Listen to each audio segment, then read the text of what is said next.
Yeah. Welcome to the Rational Egoist. I'm your host, Michael Liebowitz. A couple months ago, I interviewed Michael Mechanic, the editor at Mother Jones magazine, and we discussed intergenerational wealth. And he was a critic of dynastic wealth specifically. A few days ago or so, I came across an article that was the flip side, and it was about intergenerational poverty. I found the article intriguing, and I just thought to myself, I've got to get the author of this article on the show. Sent him an email, and he obliged, and he's here today. He's the executive producer at Return on Ideas, and he worked at the Foundation for Economic Education. He was the director of media from 2016 to 2020, and then he was the creative director from 2020 to 2022. Sean Malone, welcome to the show. Yeah. Thanks for having me, man. So, It's been a few years since I wrote that article, so I'm glad that it's still got legs, I guess. well, Fee, I think well, I know sometimes they reproduce old articles. I'm Yeah. glad they do. I've been reading Yeah. articles in Fee since about 2000. Great. I used to get they gave me a free subscription for Ideas on Liberty when I was in prison back in 2000, and Wow. that led me to so many different avenues, laissez-faire books, and just Oh, it was fantastic. wonderful. So, what is intergenerational poverty, and why is it a problem?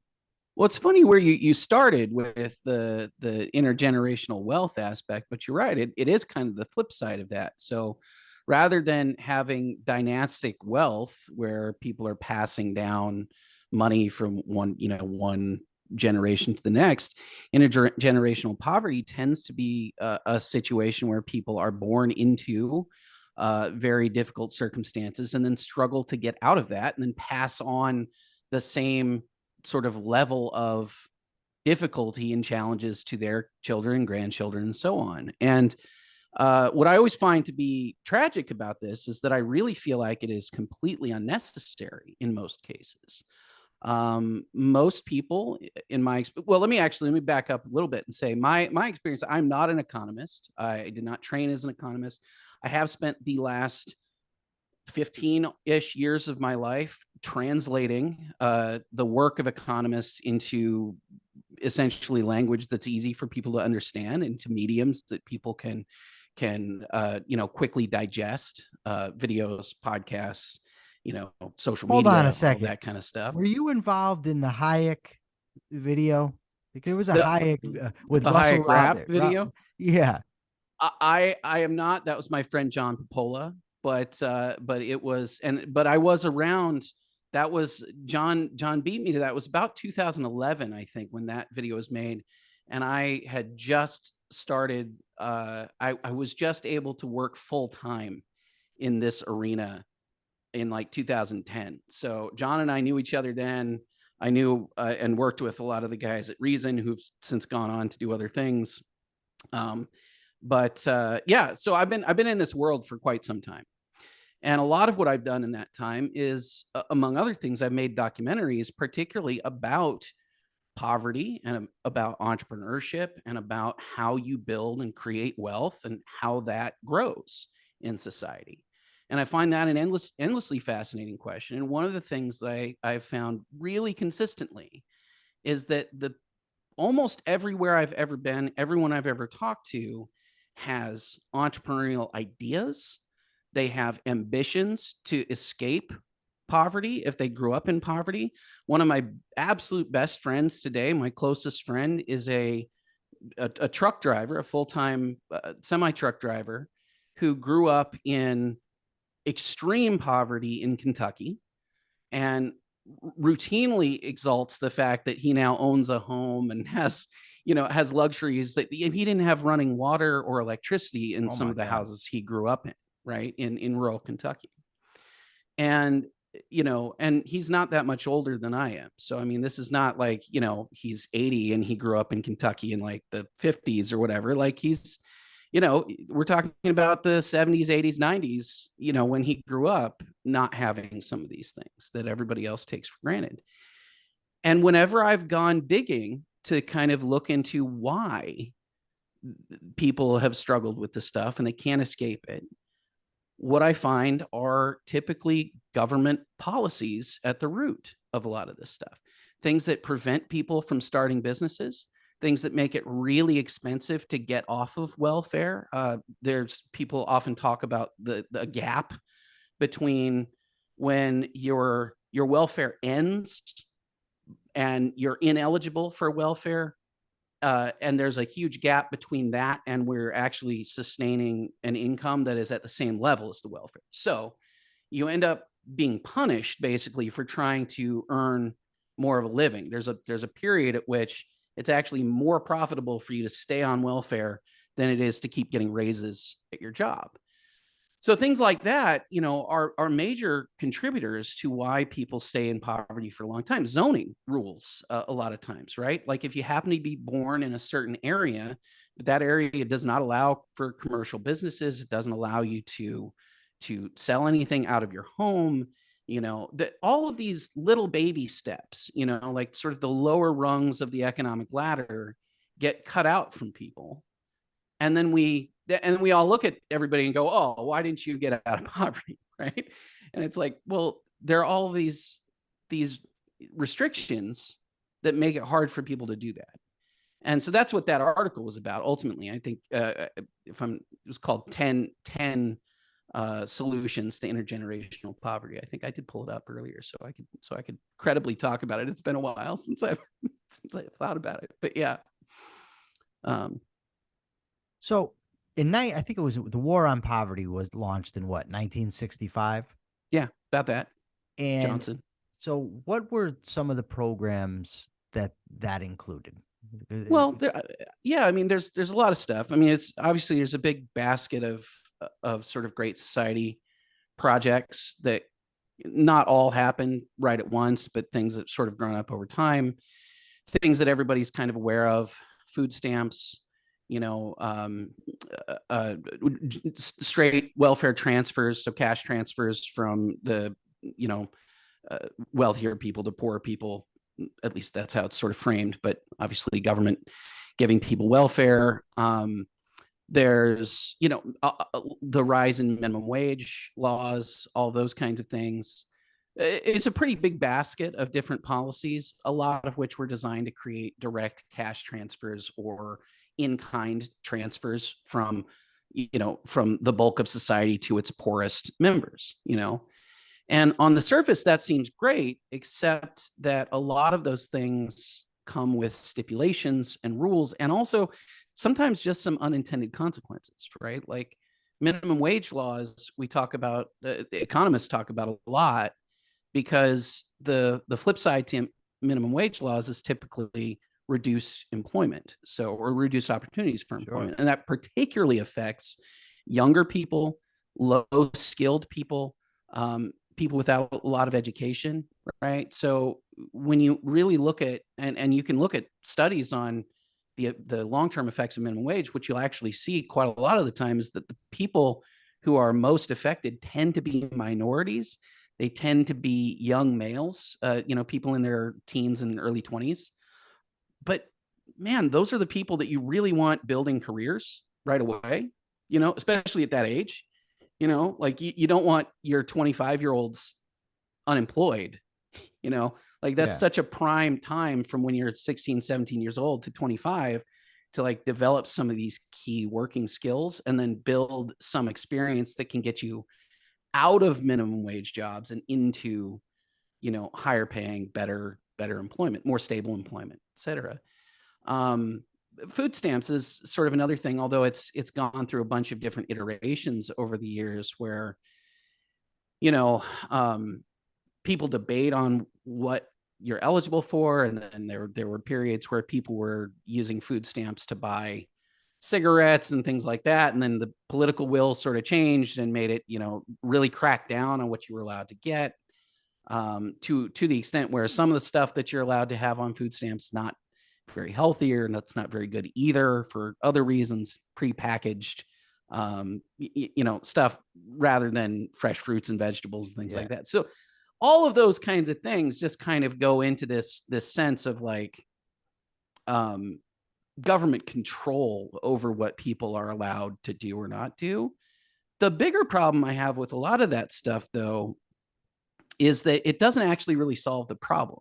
It's not growing wealth societally. It's not allowing somebody, it's just transferring some wealth that somebody had over here to this person over here. That's like a stopgap type of solution. Like it's okay to stop somebody from starving to death, right? Like that's well intended at least, but it doesn't help that person build the skills and the career that would be self-sustaining so that they could get their family out of that trap, right?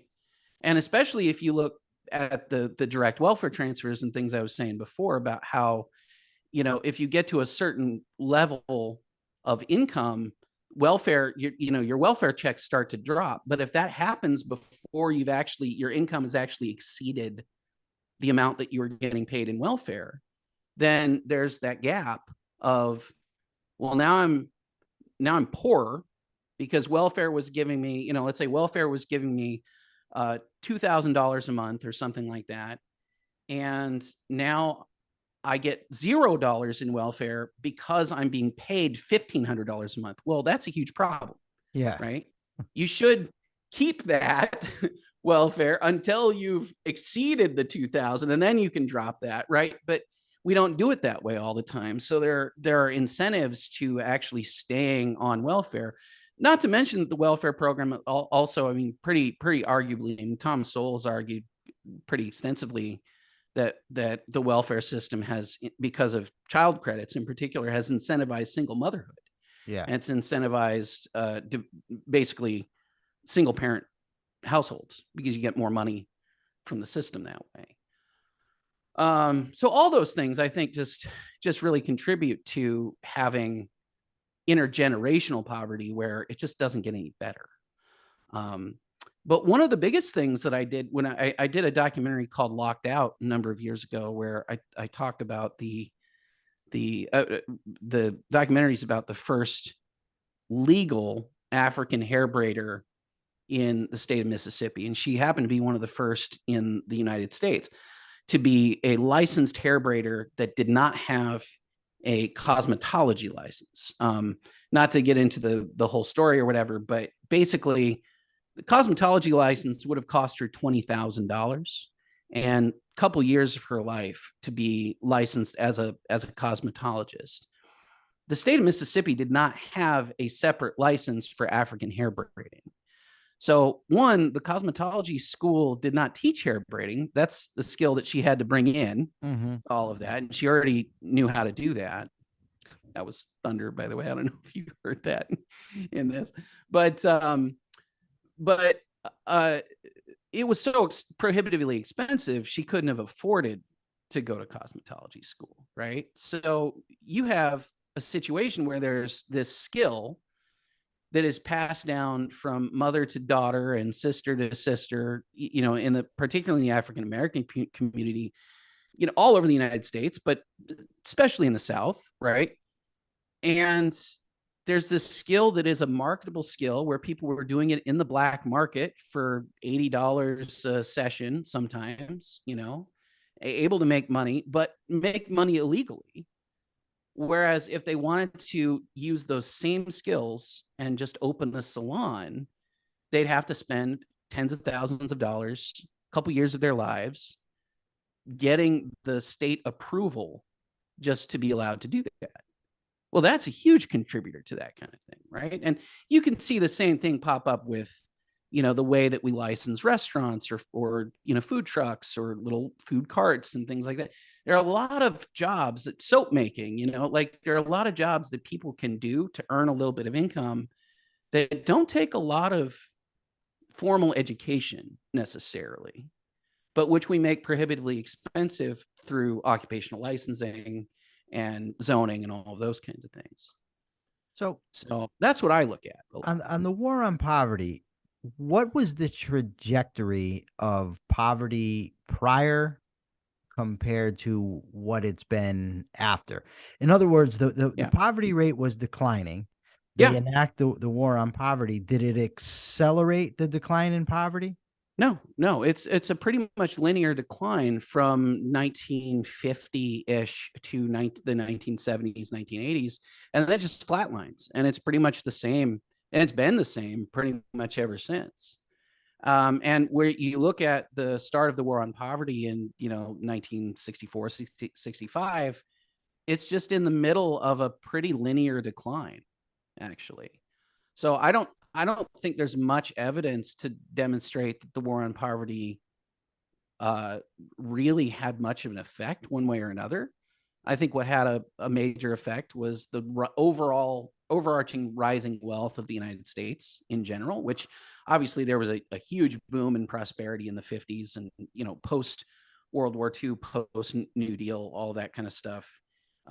We became a major manufacturing hub for the entire world. We became, honestly, one of the only countries not severely affected by World War II. That was a huge benefit to the United States. So, and the fact that once the New Deal ended, a lot of people were able to work again and not have a lot of restrictions on what they were doing. So, no, I don't think there's much evidence that the war on poverty has done much of anything, really, other than just sort of stay the course, I guess. I mean, it hasn't necessarily made it worse. We haven't gone back up to the poverty, the kind of levels of poverty we saw in the 40s and earlier, um but there's still a tremendous amount of people in the United States who struggle, and whose kids struggle, and whose grandkids struggle, and I think that a lot of that has to do with these kinds of restrictions. So we're talking about minimum wage laws, which price low skilled employees out of the market. Yeah. You've got zoning laws, which prevent the selling of goods or setting up shop in neighborhoods. It also prevents people from moving into neighborhoods because it prevents Mm-hmm. development of, 3-story rentals and whatnot. So Sure. the zoning Yeah. does that. Yeah. It keeps housing prices high a lot of times. We've got welfare transfers that disincentivize work. All of these things, the common denominator is government. Yeah. I'm in agreement, but there's an argument, and I'm just curious what you think about it, that capitalism leads to dynastic wealth, basically money hoarded in the hands of select families, and that it's capitalism that is causing the poverty, not the government program. So what do you think about that? I think it's a silly argument for a lot of reasons. Well, for one thing, so the facts don't really bear that out, right? Like, wealth actually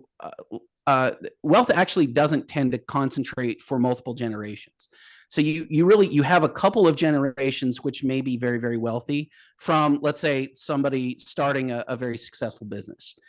So that first generation is very wealthy, but by the third generation, that wealth tends to have dissipated. And so people in the grandchild's generation from the initial founder of some enterprise is usually actually well outside of the top, 0.1% or whatever that you think of when you think of sort of dynastic wealth.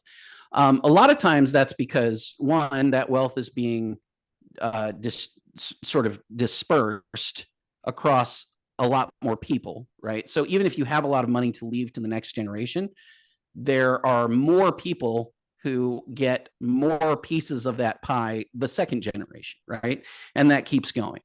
But it's also a fact of the matter is that, like, wealth is only sort of maintained, especially a high level of wealth is only maintained if you continue to maintain an ownership stake over the wealth generating asset itself. So like a business, let's say Sears or Walmart or something like that, right? But by the third generation, most of those people are out of that business, right? They either don't know how to run it and run it into the ground, which happens quite a lot, or they, maybe have one or two shares, but they've left the running of it to other people, So over time, that tends to disappear unless you're in a society where there is actually state protections on your aristocratic status, right? So like a lordship or something like that. But that's, again, that goes back to the state. The other thing I would say with respect to dynastic wealth is that if you look at the turnover in Fortune 500 companies, it's pretty robust, actually. In the past 60 years or so, there's only 12% of the companies that were in the Fortune 500 list,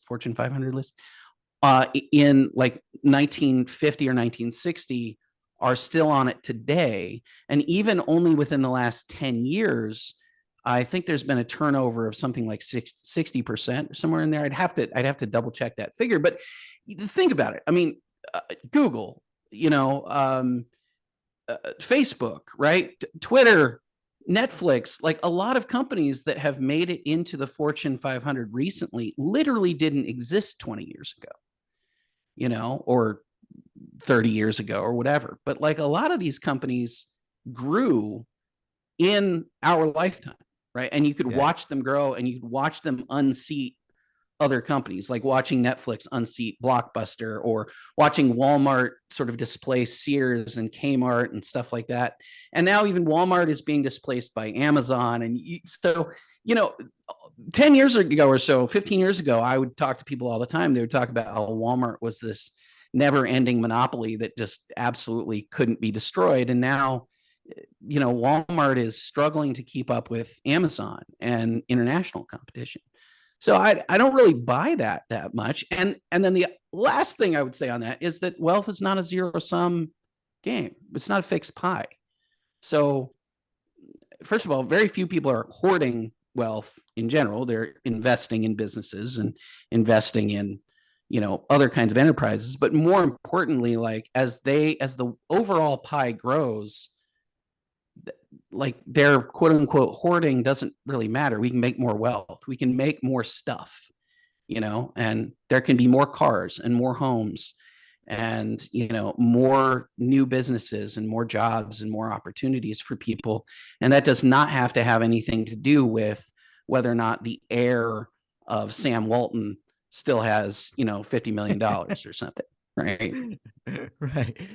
I mentioned earlier that I interviewed Michael Mechanic on this topic. And when I did that interview, I actually researched it. And the overwhelming majority of wealthy people are not born wealthy.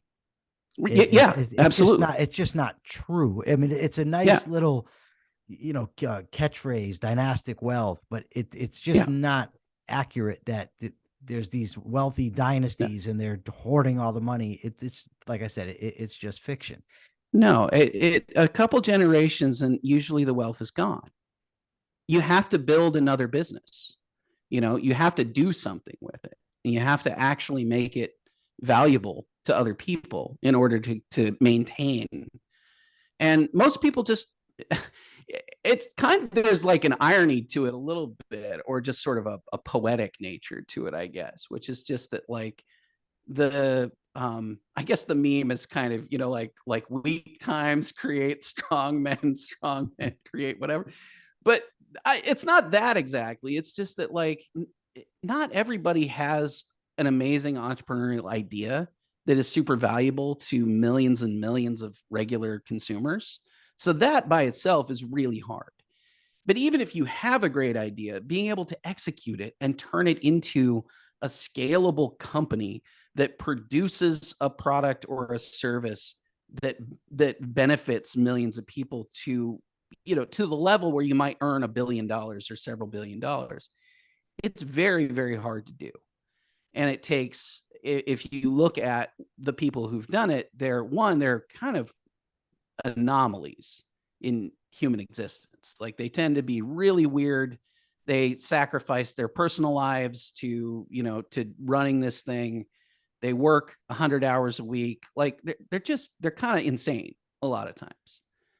Well, I don't blame anybody who did that for, ending up where they are, but you can also totally understand why their kids don't want to do that. Sure. And why their grandkids really don't want to do that, because why build that when you can, just hang out at the beach all the day, because, you have the money for it. It's fine. Right. Like, but if that's what you're going to do, you're consuming now. You're not growing your dynastic wealth, right? You're Yeah. not growing the family's wealth.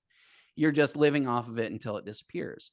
And yeah, sure, some companies are big enough that people can do that for a long time, or for a couple generations at least, but I don't really worry about that much, you know? And also, like, usually they got there, at least in the United States, they got there because their grandfather created a tremendous amount of value for society, you know, because he figured out a completely different way to, um, you know, to create energy, for example, or to bring goods and services to people around the world. I mean, I don't know.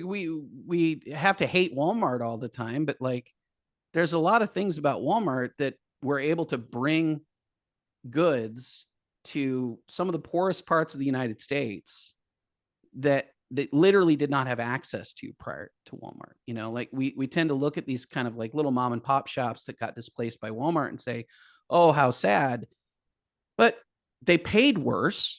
Like, in general, they did not pay as well, their employees as well. They employed far fewer people, and consumers could not buy even a tiny fraction of the amount of different goods and services that Walmart has available, you know? Yeah, for I sure. mean, so I don't know. I don't feel too bad about that. Like, I think that that's actually generally a very, very good thing.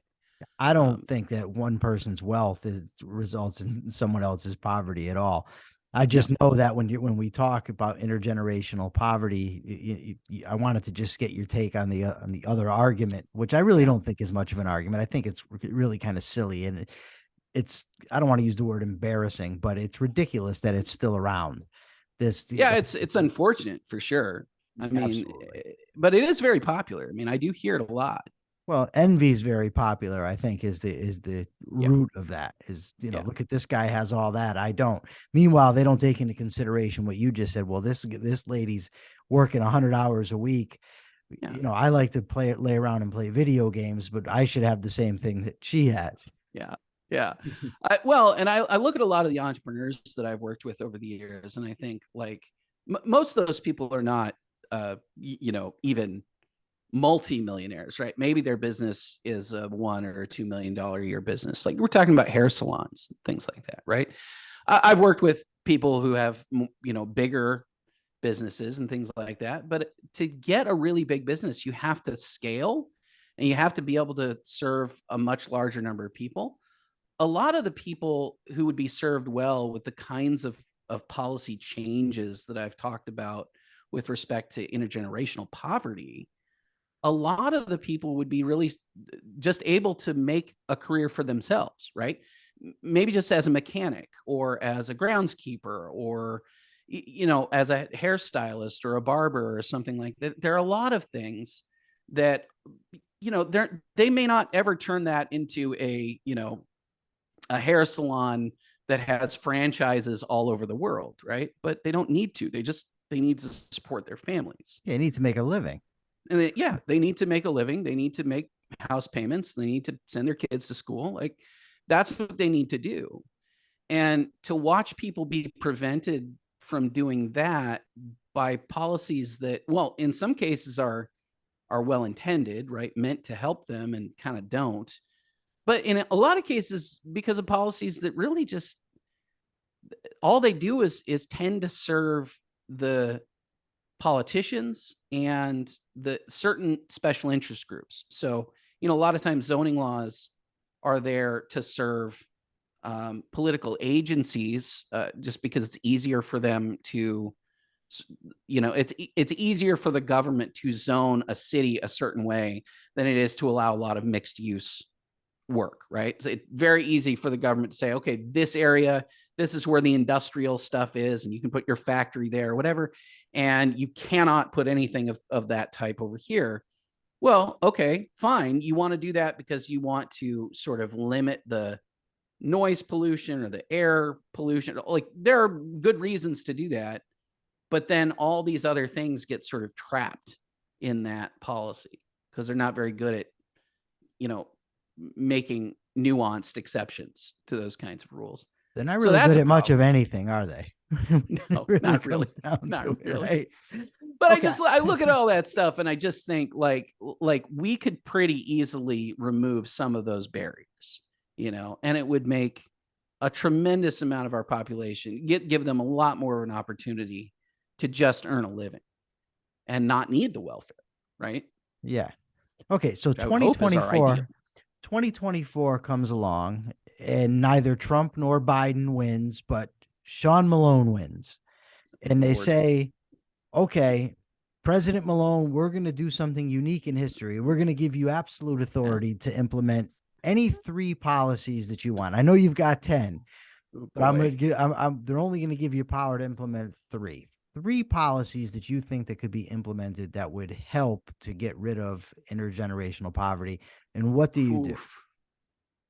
That's an interesting question. I'd probably start. So there are a couple things that we haven't talked about yet that I would probably do just because of their massive impact. But occupational licensing, like getting rid of like probably 95% of occupational licenses would be maybe top priority from that standpoint. A couple things we haven't talked about yet, though. The war on drugs would be one that I would put pretty high on that list, because that is another really major area in which it splits up families, for one, and it also takes a lot of people in the prime of their youth off the streets for things that they should never be in prison for in the first place. That's right. And obviously, like, people going to prison, can have an opposite effect that you would want, right? Like, people can come out of prison even less prepared to deal with having a regular job and supporting themselves. If my thesis is correct, and my experience tells me it is, that's exactly what happens.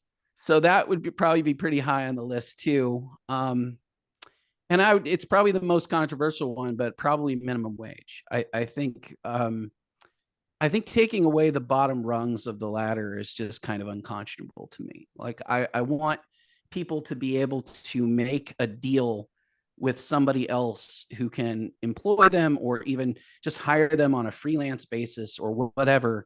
And I don't really want the state involved in that, because I want them to be able to have those incremental steps to get out of, like, okay, well, look, I don't have any experience doing this, but if you're willing to, this is literally what I did, by the way, to learn how to do video editing, because I was in music school, and I decided that I wanted to be in, I wanted to score films. Like, this is what I decided when I was 18 or 19 years old.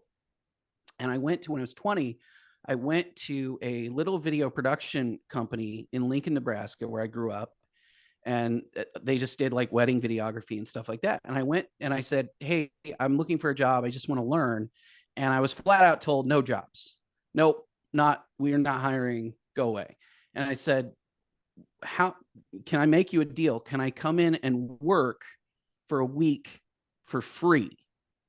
And if you like me, like, if I do good work like, I'll come in next week. If you like it, pay me $6 an hour after that.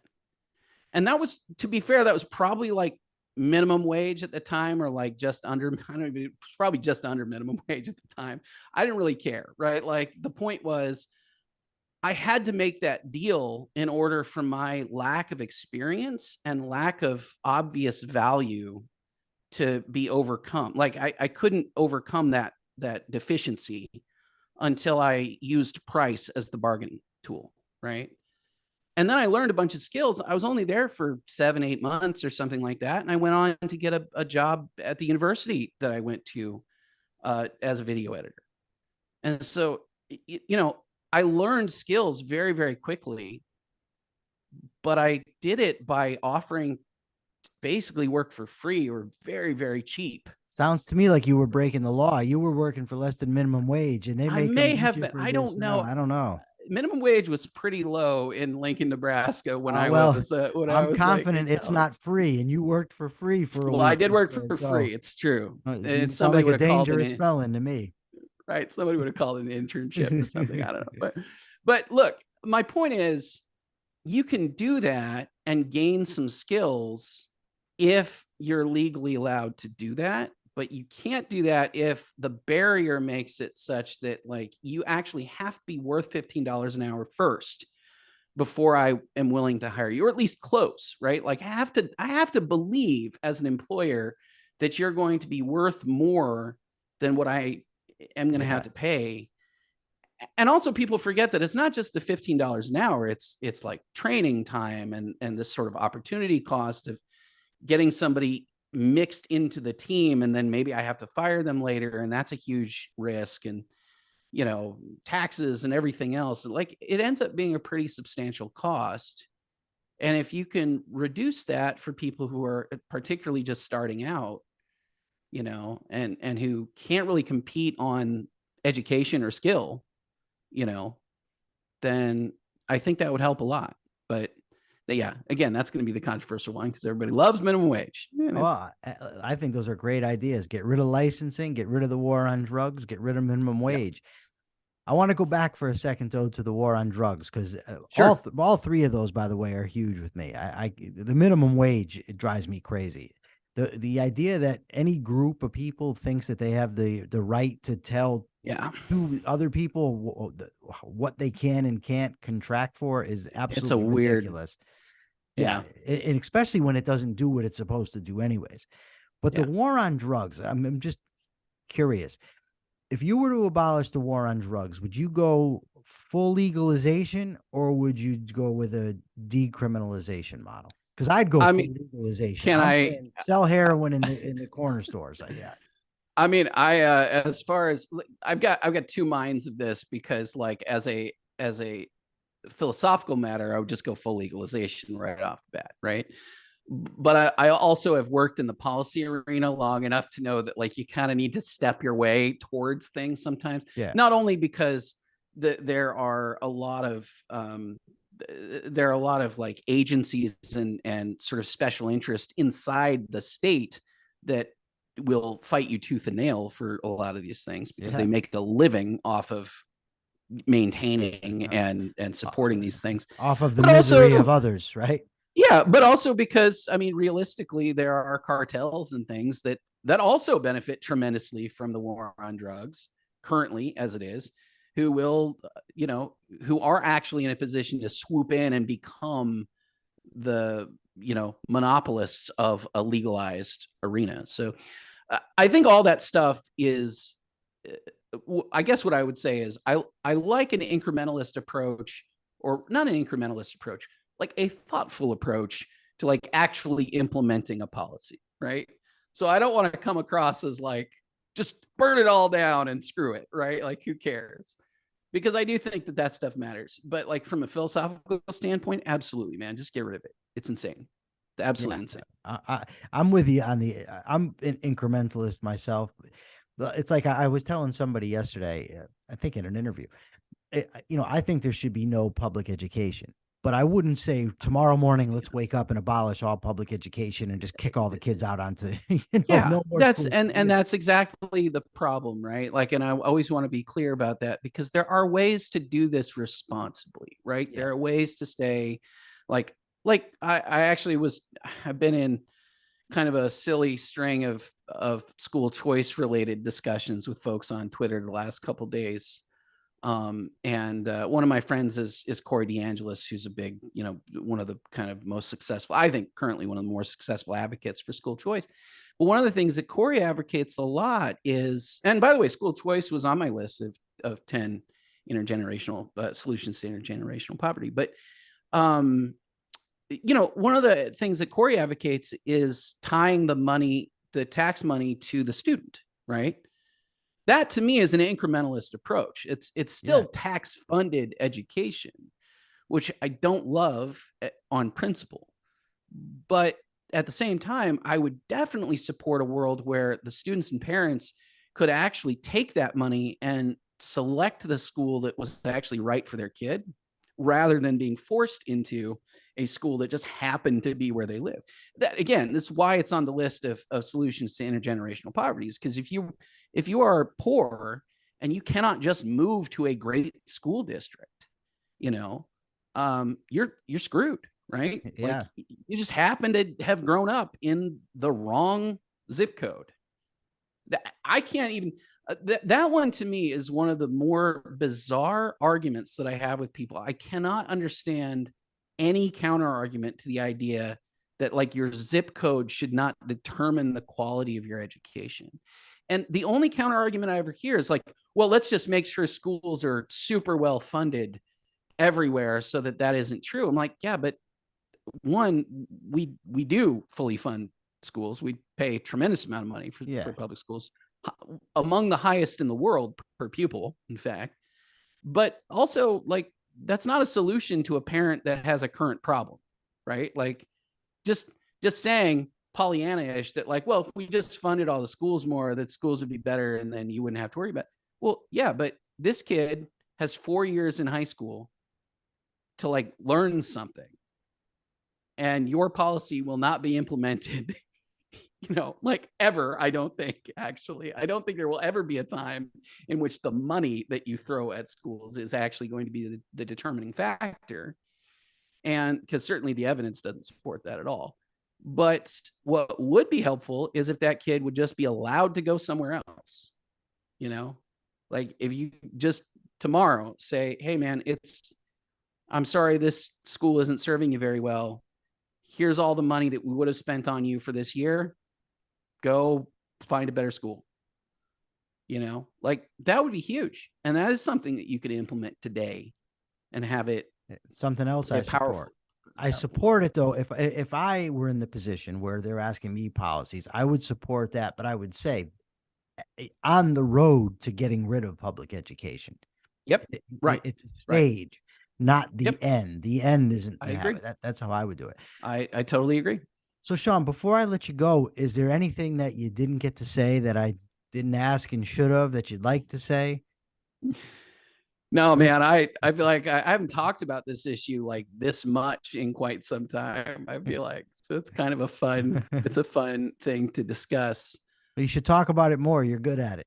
I like one of the most powerful questions in economics to me, or sort of the framing of a question in economics, is people spend a lot of time asking why people are poor, but poverty is literally the default state of existence. Like the world does not give you the material goods and services you need to have a great standard of living, like a modern standard of living.